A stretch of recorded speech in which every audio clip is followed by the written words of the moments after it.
புதிய கட்சிகள் வருகிறதோ இல்லையோ, புதிய வாக்காளர்கள் திமுக பக்கம்தான் இருப்பதாக முதலமைச்சர் ஸ்டாலின் தெரிவித்தார். சென்னை விமான நிலையத்தில் செய்தியாளர்களுக்கு பேட்டியளித்த முதலமைச்சர், பீகாரில் தேர்தல் ஆணையம் நினைத்தது நடக்காது என்று தெரிவித்தார்.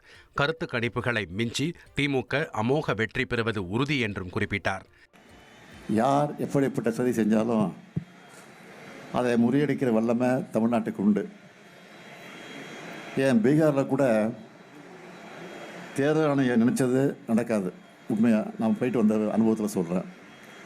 ஏன்னா அங்கேயும் மக்களை எழுச்சி பெற வைக்க தேர்தல் ஆணையம் உதவி செஞ்சிருக்கின்றது தான் உண்மை. புதிய கட்சிகள் வர்றதுக்கு வாய்ப்பு இருக்கா சார்? புதிய கட்சிகள் வரவில்லையோ, புதிய வாக்காளர்கள் திமுக பக்கம் வந்து கொண்டிருக்கிறார்கள், அதான் உண்மை. ஓட்டர்ஸ் கருத்து கணிப்பு நடத்தியிருக்காங்க, அது குறித்து உங்கள் கருத்து என்ன?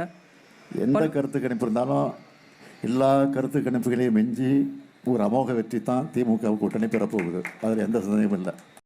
தாவேகா தலைவர் விஜய் குறித்த கேள்விக்கு பதிலளித்த முதலமைச்சர், அது குறித்து கருத்து தெரிவிக்க வேண்டிய அவசியம் இல்லை, தான் அதிகம் பேச மாட்டேன், பேச்சை குறைத்து செயலில் நமது திறமையை காட்ட வேண்டும் என்று தெரிவித்தார்.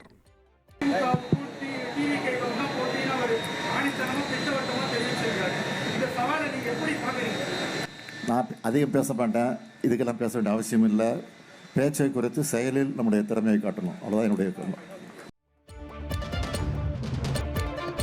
எதிர்க்கட்சித் தலைவர் எடப்பாடி பழனிசாமி தனது வெளிநாட்டு பயணங்கள் எப்படி இருந்ததோ அதை போலவே தனது பயணங்களும் இருக்கும் என நினைப்பதாக முதலமைச்சர் ஸ்டாலின் தெரிவித்தார்.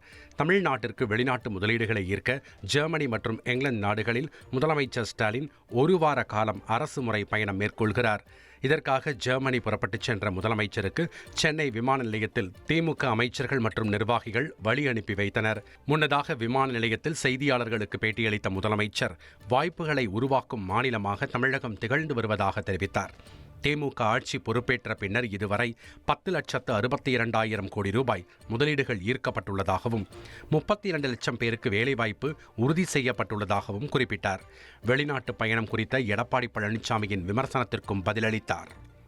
வெளிநாட்டு பயணத்தை பொறுத்த வரைக்கும் எதிர்க்கட்சி தலைவராக இருக்கக்கூடிய பழனிசாமி அவர்கள் இதை குறித்து கூட விமர்சனம் பண்ணியிருக்கிறாரு.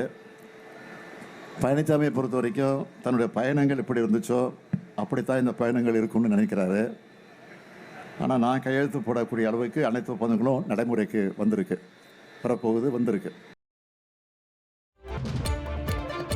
அரசு ஊழியர்கள் ஓய்வு பெறும் நாளில் அவர்களை எக்காரணம் கொண்டும் பணியிடை நீக்கம் செய்யக்கூடாது என தமிழக அரசு அறிவித்துள்ளது.